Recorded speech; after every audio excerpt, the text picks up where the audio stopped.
We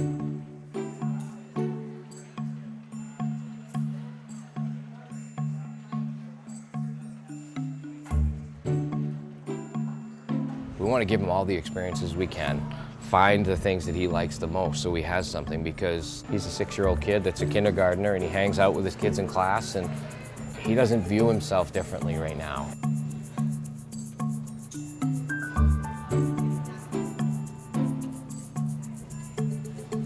The least interesting thing about 6-year-old Kellan Tilton is that he survived cancer as a baby, or that he uses a wheelchair today. What makes Kellan great is he's just a great kid.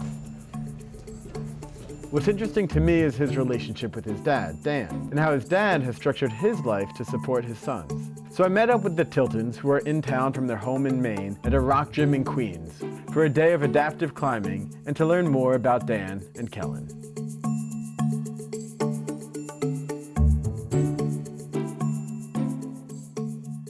I would feel somewhat scared or protective that people just don't see the wheelchair and see him as a victim. Yeah, we deal with that emotionally all the time. If they knew, how vibrant his life is and all the experiences this kid has had already at age 6, nobody that knows him from our town thinks about him as that little kid in the wheelchair.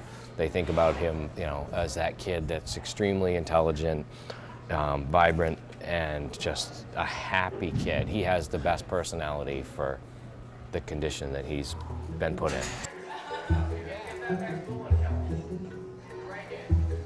And certainly when I was his age, I couldn't do this. Good.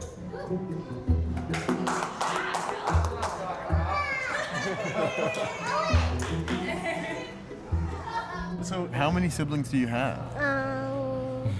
There's a lot. A lot. Too many to count. Yeah, I can't really tell. Having 8 kids, I think the answer is everybody has little sacrifices that they give in the family, because time is such, we don't have enough time to give every kid 100% of us. And so it was just, how do you as a dad step up and be a father? The first couple of weeks were rough. That day he was born, they had established that he had a tumor on his spine and that it was into his abdomen. So the goal was to fight the cancer, and they started chemo on day 3 of life. Even with little tiny baby gets the cancer, the hair falls out, what hair he has, and we went through that emotional roller coaster. And of course, our world was kind of flipped upside down. We didn't know anything about it. Daddy, can we get back to climbing? Oh, I know, you're ready. Hold in a few minutes. We're gonna climb with you. You guys stay right next to me. Look. Yeah, we'll stay. All right, we'll hang with you. Thankfully for our family, my wife, Elizabeth, is a nurse, and she's super intelligent, and she gave me so much confidence by feeding knowledge. So it was just us sitting down and deciding all of these critical steps. Okay, what do we need? All right, take your right hand up to the top. Touch it, touch it, yeah! Good job.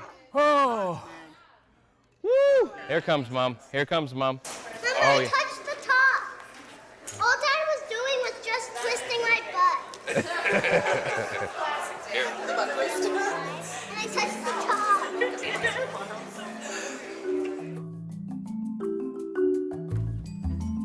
For a while, those first few months, it was all about survival. It's not as difficult as it was early on. So what advice do you have for parents who are in a situation similar to yours?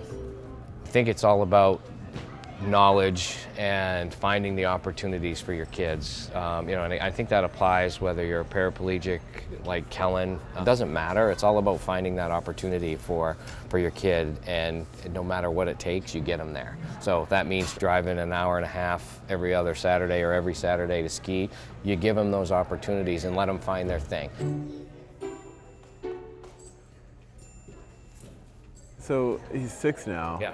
And that cancer experience for you as a dad, and for him as a kid, although I'm sure he doesn't remember it will just become a smaller and smaller and smaller part, sort of like as a fraction of his life. Like even now at 6, it's a tiny fraction of his whole experience. Right. And when he's 36, it'll just be oh yeah, that happened, and he'll be living his life just living his life. That's what we focus on, and that's what our hope is and what our goals are for him, is that he's going to be an independent young man.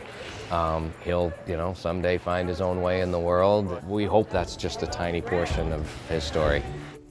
What do you want to be when you grow up? Hunter, A hunter? taking pictures and travel all around the world. So like a photographer? Yeah, and a fisher. Hunter, fisher, photographer. There you go. That is like the perfect trifecta.